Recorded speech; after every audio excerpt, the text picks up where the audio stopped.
Jakie nowe auto możecie dzisiaj kupić za 150 000 złotych? Jakiegoś podstawowego, najtańszego elektryka, ewentualnie miejskiego crossovera, ale nie będzie ani zbyt szybki, ani zbyt dobrze wyposażony. Możecie też celować w coś chińskiego. Tak czy siak nigdy nie będzie to coś ekscytującego. A teraz zobaczcie, co za te 150 000 mogliście mieć w 2016 roku. No więc 9 lat temu, a nawet 8, a nawet jeszcze 7 lat temu za 150 koła kupowaliście Forda Focusa. Ale nie takiego zwykłego Forda Focusa jak dzisiaj, tylko Forda Focusa ze znaczkiem RS.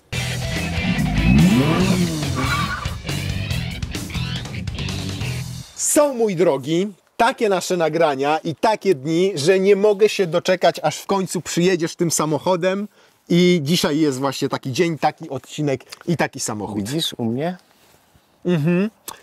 Tak. Marzenie wszystkich dresiarzy 10 lat temu.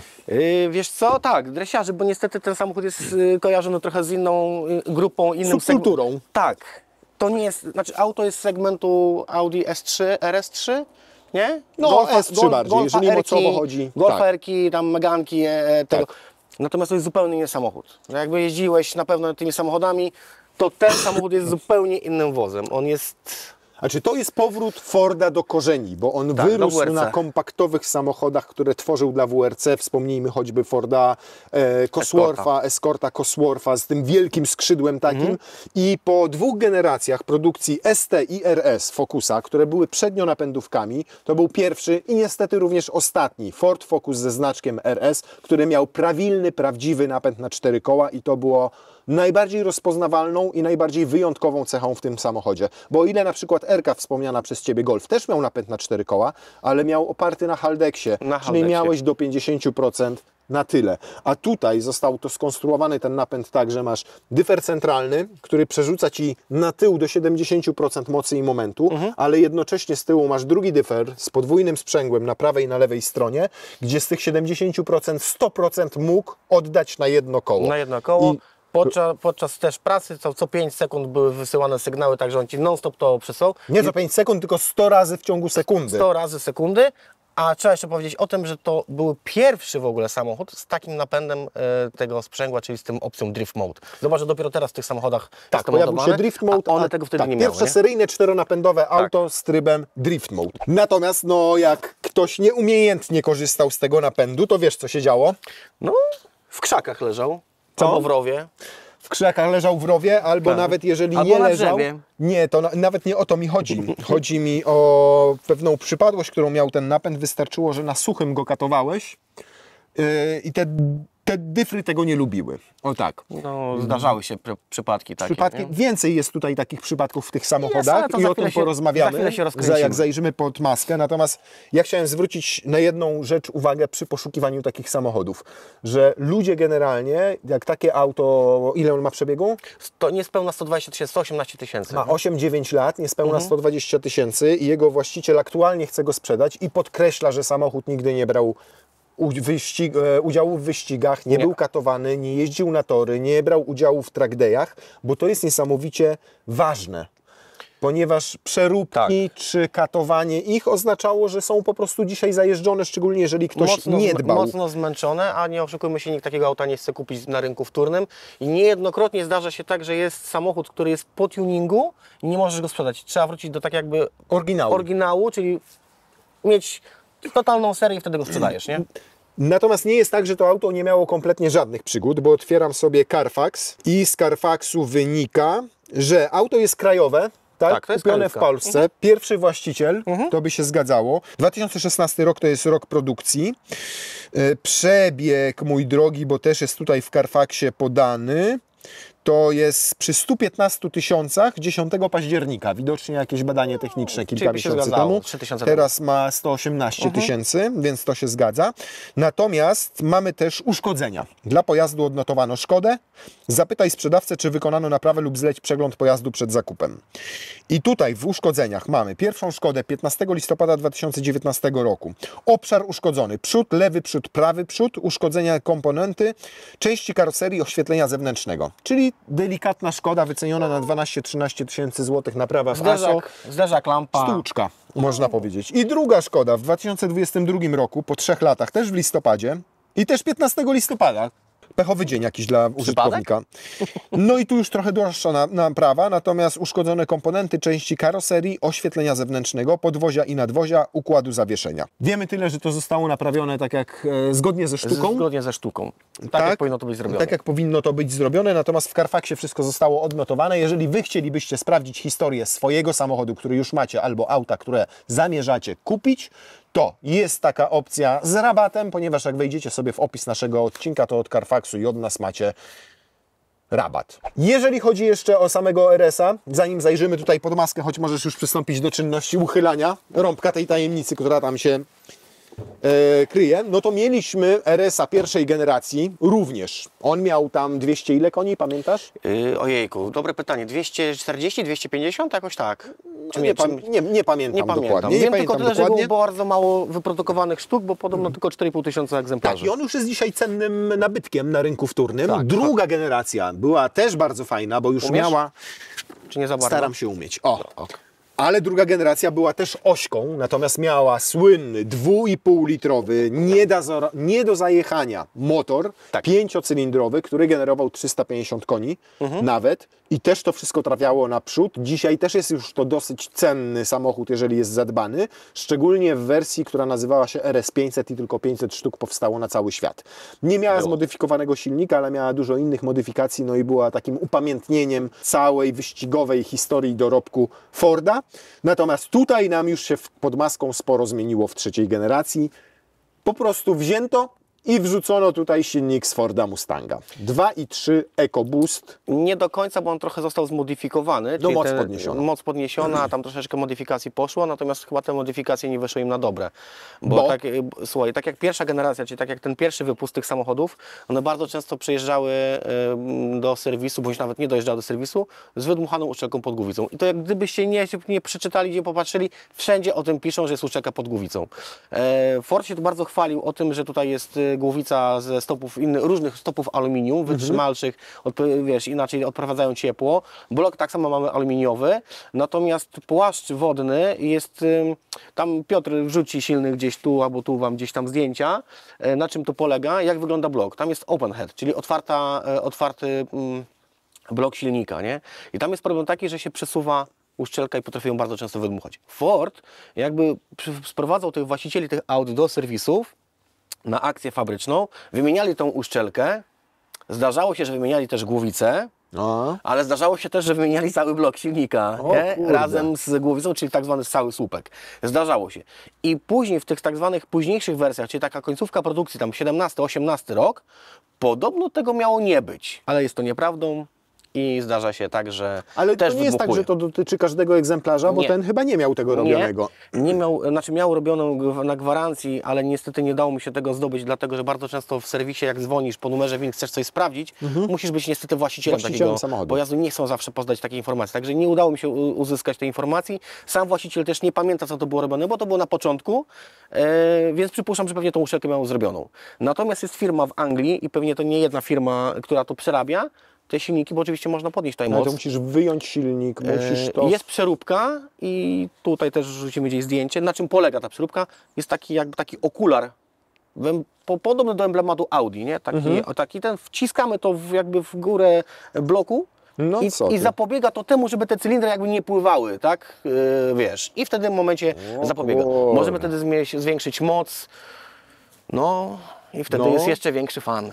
Tak, tylko 2, 3 i jeszcze zwiększać moc, jeszcze trzeba mieć tutaj, nie?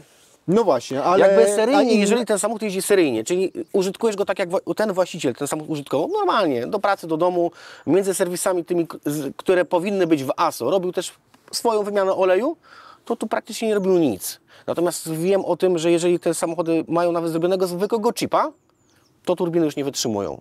Nawet turbina już nie wytrzymuje? Nawet turbina już nie wytrzymuje. Bo tutaj jest ta twin scrollowa chyba, twin scrollowa z zmienną tą regulacją przepływu i też nie wytrzymują, nie? Zależy jaki jest zrobiony program, a programy mogą być też zrobione, wiadomo. Są czasami gotowce, a są zrobione programy pod konkretny samochód. Jak jest dobrze zrobiony? no to pewnie ta turbyna wytrzyma. Okej. Nie?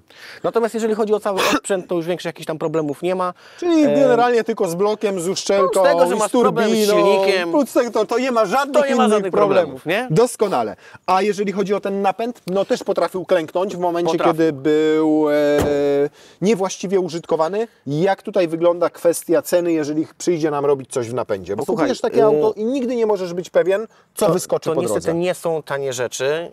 W internecie jest ciężko znaleźć jakieś kwestie cenowe, wiesz, jeżeli jakie to są ceny, w sensie wymiany napraw i tak No. dalej, bo to jakby to każdy jest indywidualny przypadek. Także Albo regeneracja, albo używane części. Albo używane, ewentualnie odsyłamy to do ASO, no a wiadomo, tam już będzie I kosztować zdrowaś ładnie. Mario odmawiamy. Zdrowaś Mario. Także jeżeli chcemy kupić takiego Focusa RSK, no to szukamy samochodu od pierwszego właściciela najlepiej, ze sprawdzoną historią.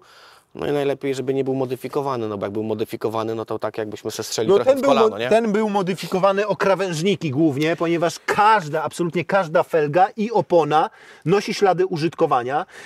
I ja mam takie podejrzenie, że właściciel nie potrafi jeździć i dlatego nigdy nie pojechał na żaden tor, bo każdą felgę ma obtartą, nie wiem, pod sterownię raz wchodzi w zakręt, a wychodzi z niego nad sterownię. Najpierw jak wchodzi, to przyp***a lewą, a jak wychodzi, to tylną lewą. No, nie. albo jest jeszcze jedna kwestia, może czasami małżonce pożycza i ona pod marketem jak parkuje, to Nie wiem o co chodzi, Ale wiem, że jeżeli chodzi o design, to ten samochód też się sporo różnił od podstawowych wersji. No najłatwiej było poznać po całkowicie przemodelowanym tym przednim zderzaku, który zostały powiększone wszystkie otwory wlotowe, żeby tam jak najwięcej powietrza dostawało się do chłodnic i do silnika. Poszerzono też rozstaw kół z przodu, to aż o 4-5 cm, z tyłu trochę mniej, bo pół centymetra, ale żeby samochód pewniej trzymał się na drodze. Hamulce są zupełnie inne niż w normalnym RS-ie i naprawdę są spore jak na auto, które waży 1,5 kg. To jest samochód, który jest mocny, który jest lekki. Bo tutaj mamy 35 cm średnicy, z tyłu tam 30 z kawałeczkiem. No i zawias. Zawias też był tutaj zupełnie inny, bo mamy tutaj Olinsa. Tak. Ile wytrzymuje ten Olins? Wiesz co, z tego co mi wiadomo, to w tym samochodzie nic nie było robione, ma 120 000, nie? No, czyli trochę wytrzymuje. Ale wiesz, no to... A gdyby przyszło nam wymienić tutaj tarczę, klocek albo zawieszenie? Słuchaj, jeżeli chodzi o klocki, no to mówimy tutaj o zamiennikach, no to tarcza zamiennikowa między 600-700 zł, klocki jakieś 400-450 zł, więc to nie są Komplet jakieś... naprzód, tarcza za sztukę. Mówię tarcza za sztukę, klocki mówimy jako para, nie? Więc to nie są nie jakieś są duże spektakularne rzeczy. koszty. No, nie wahacza, tylko amortyzatora w zamienniku nie widziałem, także... A oryginał? No myślę, że parę tysięcy, nie? No ze Nie 2-3 wiem, koła, jak znam życie. Nie? Bo Tutaj jak nie sprawdziłem, kupujesz... no, ale Olins nie jest tanim. No nie, komplet jak sobie tuningujesz samochód Olinsa, no to między 10 a 15 tysięcy złotych, zależnie od więc modelu. właśnie. To, czym się różnił z tyłu od zwykłych Focusów, no to oczywiście piękne skrzydełko, Bardzo ładny, prawda? Bardzo Która nadaje ładne. duży charakter. podwójna końcówka wydechu i to naprawdę fajnie wygląda z takimi szerokimi tymi rurami o dużej średnicy. Taki pseudodyfuzorek tutaj w tym miejscu, no ale wygląda to estetycznie fajnie. Niestety Jedyne co bym tu zmienił, to tutaj mamy światło przeciwmgielne.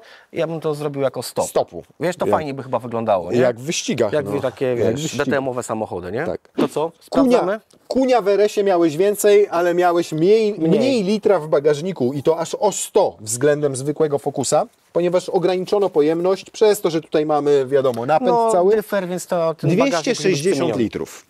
Ale teraz macie DIY.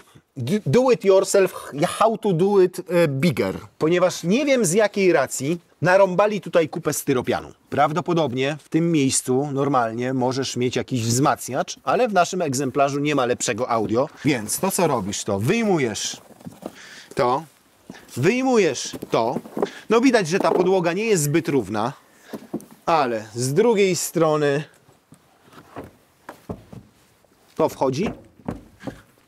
I daj teraz nasze cudo od naszego partnera, czyli firmy Frogum. Macie do tego taką proline'ową matę do bagażnika. Proszę, idealnie pasuje. Nie ma za co, właściciele RS-ów, powiększyliśmy bagażnik. A dodatkowo jeszcze... O 80 litrów. A i dodatkowo jeszcze z 5 kg gratów zaoszczędziliśmy, więc mamy lżejszego Forda Focusa RS. Ja podchodzę optymistycznie do zadania, biorę 3 duże. 3 duże bierzesz. Ja myślę, że to jest słaby pomysł. 2 wejdą nam na pewno.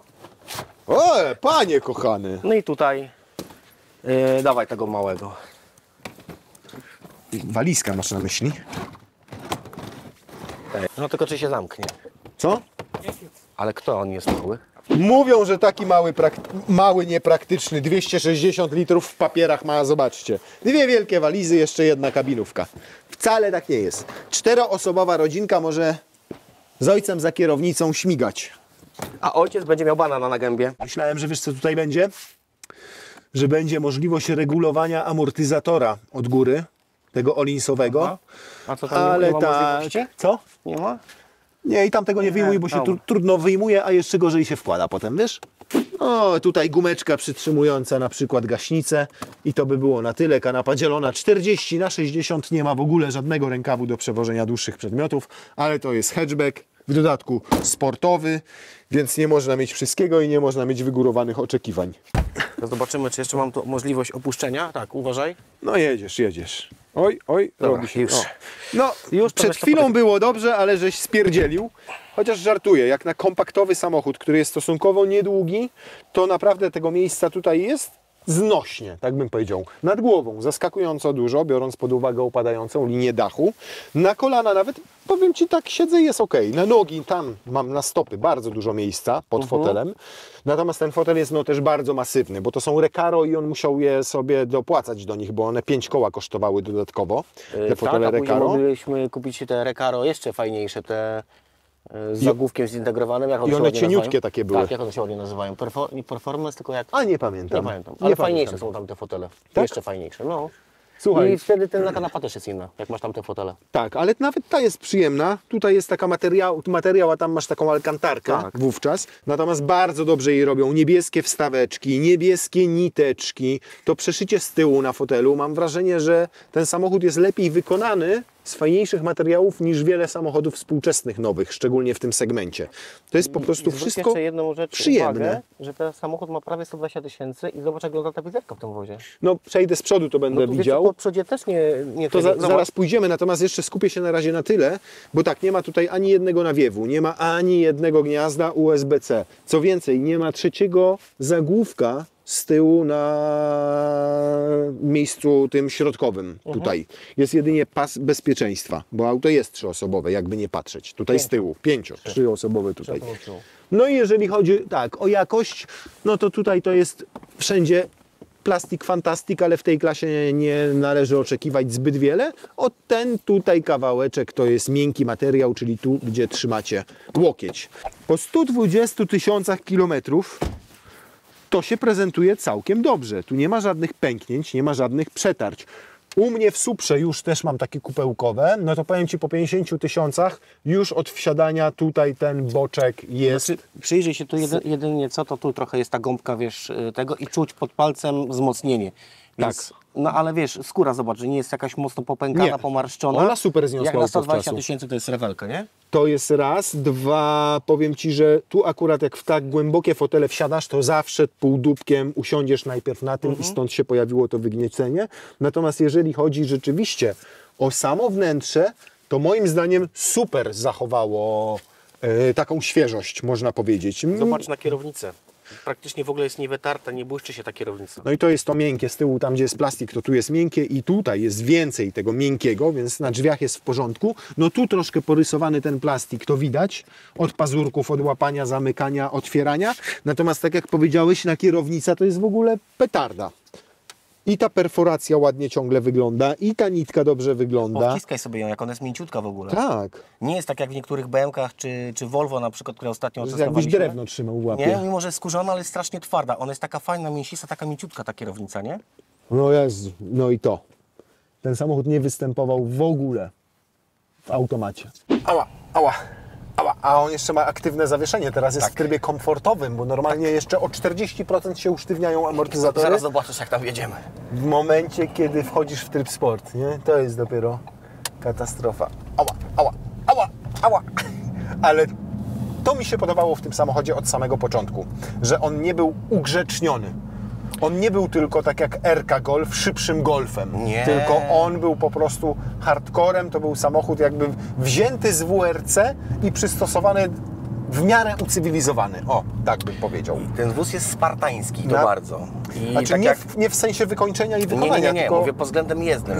Jak siedzisz za kierownicą, to czujesz, że nie jedziesz, to nie jest samochód komfortowy. Musisz lubić taki styl jazdy tego auta. Nie? Ale nawet jak siedzisz w fotelu, to czujesz, bo on tutaj gniecie Ale cię fajnie, normalnie co? tymi boczkami. Znaczy, w dłuższej Mnie drodze... się to podoba akurat. No bo może jesteś szczuplejszy, chciałem powiedzieć, No, ale nie. Jestem. Ale może w pasie, ale wiesz, wąski w pasie dobrze pcha się podobno. I mimo to tutaj widać upływ tych lat. Natomiast mamy tak, już przyzwoity komputer pokładowy, tutaj mamy Ale dotykowy. multimedia, dotykowe już. 16 rok mamy owszem, dotykowy, proszę zobacz jak bardzo. fajnie działa. No tylko on znowu ma tutaj tą półkę i tu na przykład kliknięcie czegoś Tak jest jest. takie problematyczne, więc trzeba tutaj się troszkę nagimnastykować, żeby coś włączyć, ale mamy też klasyczny panel klimatyzacji, przyciski, grzane dupkę mamy. Dobrze to zniosło upływ czasu, tak bym powiedział.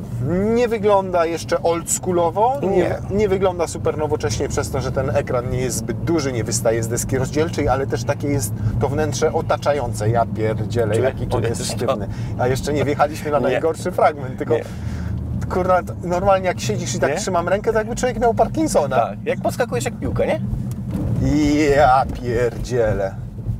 Normalnie tu jeździmy z prędkością 40-50 na godzinę, nie? No, ja teraz jadę 25 i trochę boję się... O jest! Boję się nim trochę szybciej pojechać. Jest jeszcze No, jedna rzecz, którą nie wybaczy żadnej dziury. No, gumę do rzucia, najedziesz na gumę do rzucia, która jest na jezdni i poczujesz, że wjechałeś na przyle klejoną gumę do rzucia. Jest jeszcze jedna rzecz, o której nie powiedzieliśmy, jak mówiliśmy o wnętrzu tego wozu, a teraz się na Ciebie spojrzałem i mi się przypomniało. Bardzo dużo użytkowników tych samochodów skarży się na wysoko pozycję za kierownicą. Tak? Tak. I jak patrzę na Ciebie, to Ty naprawdę wysoko siedzisz, mimo że ja ten fotel opuściłem. Tak, o ale... Jezu. O Jezu, przepraszam. Mimo że ten fotel mocno opuściłem, to powiem Ci, że Ty wyglądasz jakbyś siedział nade mną, wiesz? I warto tu wspomnieć, są firmy, które produkują taki zestaw, set taki do przerobienia foteli. One oczywiście działają przód, tył, opuszczają się, tylko obniżają pozycję za kierownicą. Ten sam problem ma Jariska GR. Największy zarzut, jaki do niej miałem, to, że tam za wysoko siedzisz. Tu jeszcze nie usiadłem w fotelu kierowcy. Nie wiem, czy usiądę, to zależy oczywiście tylko od Ciebie. Nie wiem, czy Ci dam, bo... Ale faktycznie może być tak, że no ta pozycja nie będzie przystała do samochodu ze sportowymi korzeniami, nie? I teraz to jest jeszcze fajna rzecz, którą zauważyłem. Jedziesz normalnie na pierwszych 2-3 biegach i grzecznie, taki do 2-3 tysięcy, normalny samochód. Tak. Nie, tam coś Ci Jakbyś miał tutaj burknie z tyłu, nie? 1.0 EcoBoosta pod maską. Tak, ale zobacz, mamy 2,5 tysiąca i ja mu zrobię tak. I zaczyna gadać. O Już. I o, widzisz, o, No. jak dziecko, nie? Słuchaj, wsiadłem dzisiaj w ten samochód, jak odbierałem od mojego znajomego, który użyczył nam ten samochód. No to będę, wspomniałeś już wcześniej, on jest do sprzedania. Tak. I tam gdzieś link wrzucimy w opisie tego. W opisie będzie link, jakbyście byli Auto jest do zainteresowani, sprzedania. to możecie. Historię już znacie Tak. samochodu. Jeździłem tym samochodem kiedyś, jak jeszcze pracowałem w motorze jako kierowca, przywoziłem na zdjęcia samochody. Mieliśmy taki samochód, jak był nowy, właśnie w niebieskim. Nie pamiętałem go zupełnie, jak dzisiaj do niego wsiadłem, a jeżdżę też S-ką, jak wiesz, mam S3 prywatnie. Kurde, słuchajcie, no ten samochód naprawdę, no ja mam banana na gębie. No moc niby podobna, napęd moc, na napęd 4 na 4. koła, ale jednak to pod względem charakteru są dwa kompletnie różne samochody. Zupełnie. Ja Audi bym jest mało bardziej tego, komfortowe. powiem Ci więcej. Jakbyś porównał sobie RS3 z tego okresu, Mercedesa AMG z tego okresu, to te samochody będą bardziej cywilizowane niż RS-ka. Tak, no Bo dlatego ten mówię właśnie. samochód jest takim pod względem dostarczania emocji, jest bezkompromisowy. Ma bezkompromisowo twarde zawieszenie, ma bezkompromisowy ten silnik, ten napęd na 4 koła, który robi tu robotę. Tu czujesz absolutnie wszystko. Na linię najeżdżasz pomiędzy pasami ruchu i czujesz, że wjechałeś na linię. A przy tym wszystkim, jeden plus z tego wszystkiego, kiedy on był nowy, on był prawie 2/3, 1/2 ceny takiego RS3. takiego RS3 Tak. albo A45 AMG, nie? A to, że tak jak jechałeś i tak właśnie wrzuciłeś ten trzeci bieg i fakt, że on tak się zbiera, to efekt tego, że ma już od 2000 obrotów maksymalny moment obrotowy 340, a oprócz tego W zasadzie to nie jest maksymalny moment, to jest taki stały moment obrotowy, te 340, bo maksymalny w trybie overboost może mieć nawet 370 Nm. 470, przepraszam. 430 ma. 440 i 470. A 470 W overboostie przez 15 sekund. Chwilowym overboostie, tak. No i skrzynka była tylko manualna. Zobacz, jaki jest króciutki ten lewarek. Bardzo precyzyjnie wchodzą przełożenia, ale też ona ma system, który Ford nazwał Stall Recovery. To znaczy, jak się pomylisz, wrzucisz nie ten bieg, silnik zgaśnie, to nie musisz wciskać sprzęgła albo wrzucać luzu, tylko z automatu Ci jeszcze raz uruchomi silnik. No i moim zdaniem do charakteru tego auta ten manual bardzo pasuje, bo też dodaje jeszcze takiej surowości. Natomiast ja chciałem wejść w tryb sportowy, tor wyścigowy, tylko na torze wyścigowym używać. No to właśnie Ford mówił, że tylko w tych 4 opcjach, które mamy, to tor wyścigowy i drift mode możemy tylko i wyłącznie na torze. A dodaj mu teraz gazu trochę na tej 4 i puść. A weź na 3, zmień. Było. Było. Nie miał jeszcze GPF-u. Nie miał. No, I ten pop-up z tyłu jest dużo soczystszy niż we wszystkich samochodach późniejszych, które miały pop-upy, ale już były takie, wiesz, jakbyś papierem sobie wypełnił usta, taki zduszony, zdławiony. Teraz spróbujmy zrobić. No. I nawet jak wrzucasz bieg, zanim go wrzucisz, to on jest taki fajny, mechaniczny. Tak zajebiste. No powiem Ci naprawdę, zrobiliśmy sobie dzisiaj fajny dzień zdjęciowy, nie? To mi się podoba, że w tych używanych możemy wracać do takich samochodów, które są nieoczywiste. Tak. Nie do Forda Focusa 1.0 EcoBoost, tylko jak się bawić, to grubo. Wybaczasz te niedoskonałości pod tytułem trzeba wymienić pół silnika, jak Ci coś klęknie, nie? No to jest jedno, a drugie trzeba mu wybaczyć to, że ja jadę spokojnie, bo z racji tego, że to nie jest mój samochód, mamy auto użyczone, no to on teraz nam pali 15 litrów, nie? A weź zresetuj ten komputer. Już ja to zrobię, wiesz? Dobra, bo nie widzę, mi kamerka zasłania. Już, wyzerowałem. Ale co Ci zasłania? Przycisk na kierownicy? No ale nie widzę, co? A, już, no, zresetowane. Zdjąłeś nagle z pedału gazu i spadło do 11. No i to go wyróżniało, nie? Temperatura oleju, ciśnienie do ładowania w turbo i ciśnienie oleju tutaj w tym Znaczy, jeżeli chodzi o seryjnego Forda Focusa, to tak, no tutaj jest zestaw wskaźników tak, dodatkowy, porównujemy. Ładniejsza kierownica tutaj ścięta na dole z No niebieskie akcenty, bo nawet są Niebieskie tutaj akcenty, cyfry tak. No i na fotele, drążku tak? zmiany biegów, tutaj przeszycia i zegary z niebieskim wykończeniem. tym i czarny sufit, Tak. który w większości samochodów sportowych, usportowionych jest czarny A sufit. dlaczego? Znaczy moim zdaniem to chyba tylko dlatego, żeby było przytulniej w samochodzie. Taki charakter. Sportowym przytulniej? No ja nie wiem. Może. Znaczy ja lubię te czarne akurat wnętrze. No i ta lekkość, jak on to robi. To wiesz, to jest po prostu, zobacz, on się wkręca. No kurna! I jeszcze te pop-upy w momencie zmiany przełożenia, ale czad! Niski poziom paliwa, zasięg 40 km. Jak No. to? Ruszaliśmy było 56, a przejechaliśmy 8. No zobacz, no A właśnie jakie to pokaż jest... spalanie teraz z tego odcinka? No tam ze 2 razy wyprzedziłeś. No, 13 i 6. A nie, bo to 12, jest, nie, przepraszam. 12. Tak, 12 No, litrów. Jazda bocznymi drogami, nie? Tak, to jest też wada tego tutaj jedna. No zobaczymy, ile będzie na ekspresówce przy 120. No zbiorniczek też nie jest tutaj duży, bo 51 litrów paliwa, Tak. to jak latasz i palisz 15, to 300 km i witasz się ze stacją benzynową. No, musisz sobie zrobić jakąś dobrą kartę paliwową na to.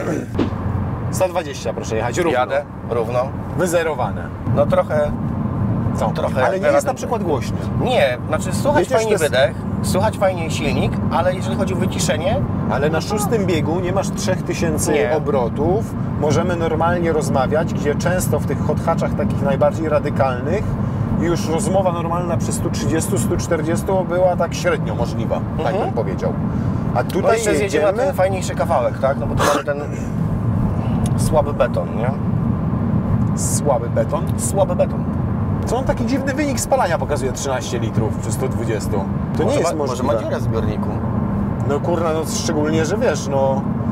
A wyjeżdżałeś od niego, to ile było w zbiorniku paliwa? No nie, kontrolka się nie zapaliła, ale jak wyjeżdżałem niedaleko od Ciebie, no to wyjechałem tylko na trasę i się zapaliło, także...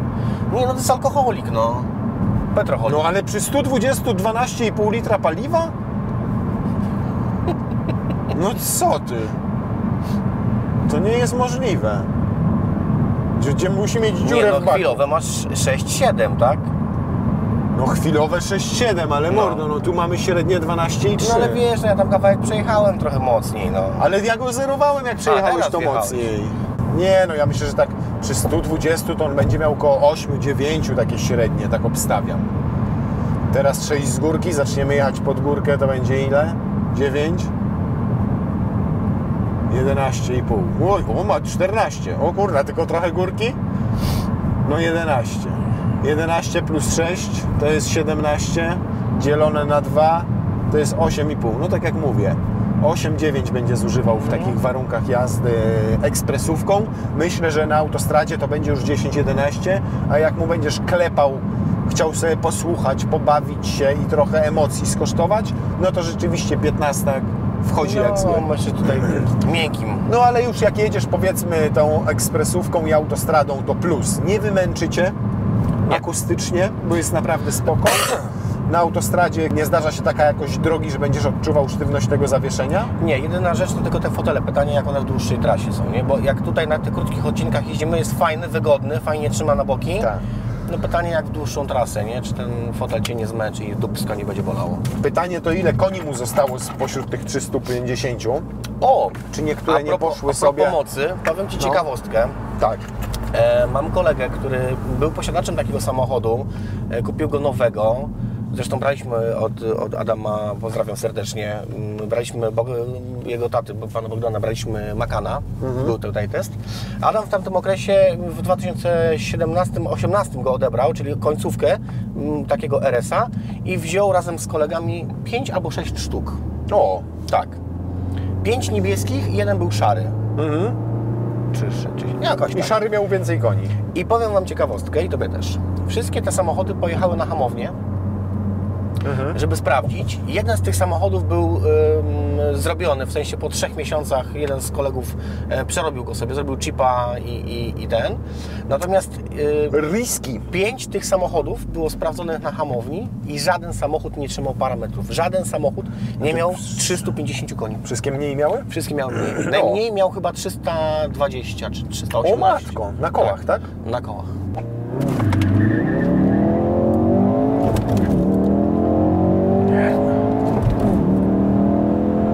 No, trochę Ci brakuje. Już, gdzie? Tu zawracasz, tu, hamuj, kurna, używaj tych hamulców sportowych. No stary, 5,94 to... 5,94.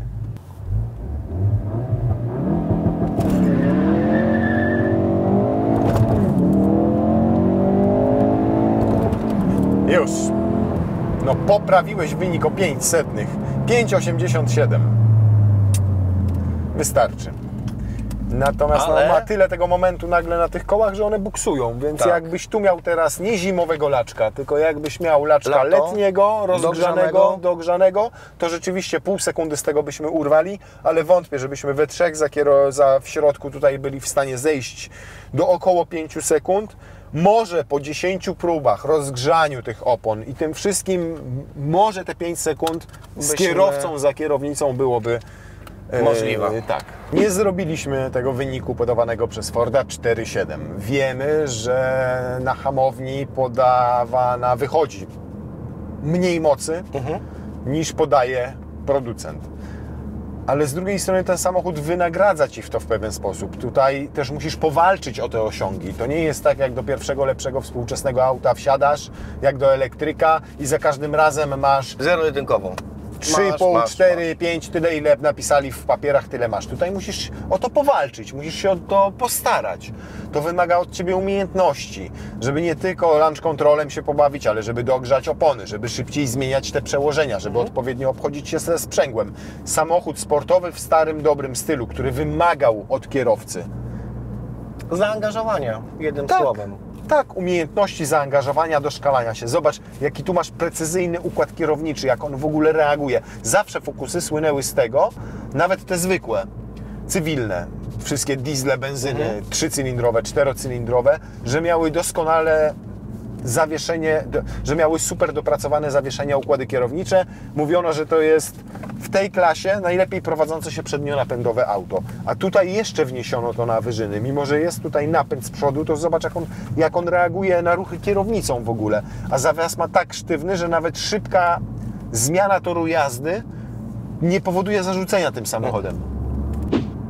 No myślę, że gdybyśmy tym autem pojechali na tor się pobawić i byśmy go porównali właśnie z Audi S3, Golfem R-ką, z konkurentami, to myślę, że mógłby im sążniście w tym torze. Ale czujesz to? No co, skacze cały czas. Czy by im wpił, tak sensu stricte, w sensie okazał się szybszy niż one? Nie jestem do końca pewien. Na pewno ty, siedząc za kierownicą jego, miałbyś wrażenie, że jesteś najszybszy. Przez to, jakie dźwięki temu wszystkiemu towarzyszą, jak on skręca, jak ma twardy zawias i generalnie jak jeździ, jak się prowadzi. To wtedy, tak, to podejrzewam, że rzeczywiście. A czy tak, wyrosłem z takich samochodów, wyrosłem z hot hatchy. To jest jedna sprawa, ale z przyjemnością wróciłem do tych czasów 10 lat temu, jak jeszcze byłem młodszym chłopakiem i trójkę z przodu miałem i bardzo chciałem mieć spośród wszystkich hot hatchy właśnie Focusa RS. A to dlatego, że był bezkompromisowy i miał coś, czego nie miała konkurencja, czyli miał stały napęd na 4 koła. Czyli jechał po prostu jak wurc. To w nim uwielbiałem. No wiesz, no Ford jakby się szczyci trochę tą historią, o której sam wspomniałeś na początku, no wiesz, no to... Natomiast jeżeli chodzi o używkę, przynajmniej taką, jaką mamy, to jestem zaskoczony mile i pozytywnie tym, jak dobrze zniósł upływ czasu. Dobrze nadal wygląda. Jeżeli tu nie był robiony zawias nic w układzie kierowniczym, to po 120 000 w sportowym aucie, które zazwyczaj zużywają się szybciej, wiele tych elementów trzeba częściej wymieniać, to tutaj absolutnie nic mu nie dolega. Silnik nadal ma ten swój wigor, skrzyneczka pracuje przecudownie, po prostu ten samochód się zajebiście zestarzał, jak ja. Dlatego daję mu 11/10. Nie no, żartuję, ale to w tych kategoriach tego samochodu, no to... No ja myślę, że 9,5 bym mu dał spokojnie. No szkoda, że takie były awaryjne te silniki, bo myślę, że jeszcze lepiej trzymałby wartość. Niemniej tak jak ten egzemplarz wyceniony na 115-120 tysięcy, coś takiego, to i tak jest tylko 30 000 mniej niż właściciel za niego zapłacił 9 lat temu. Czyli to też w pewien sposób pokazuje... To bierz teraz pod uwagę auto, które byś kupił 10 lat temu, sportowe i byś się sprzedał za 3/4 ceny.